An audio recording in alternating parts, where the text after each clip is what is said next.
Gol beli. Yoshligimga qaytgim keladi deb syomkani boshlayman. 5 etajli domni 4-etajda 2 xonalik remontlar bilan sotuvga uyimiz chiqmoqda. Hozir obzorni ichkaridan boshlaymiz.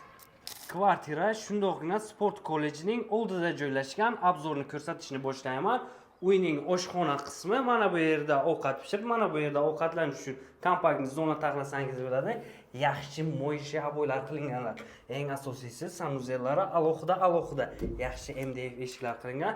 Uyning hojatxonasi pastdan tepasigacha kafel qilingan. Bu esa uyning yuvinish xonasi.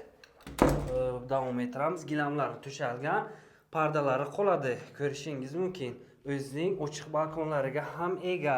57 metr kvadratdan iborat plus minusni hisobga olganda. Kvartiraning narxi oxirida bo'ladi. Videolarimiz yoqsa like va podpisatsiya bosishni esdan chiqarmang. Bu mehmonlar uchun zal xonasi.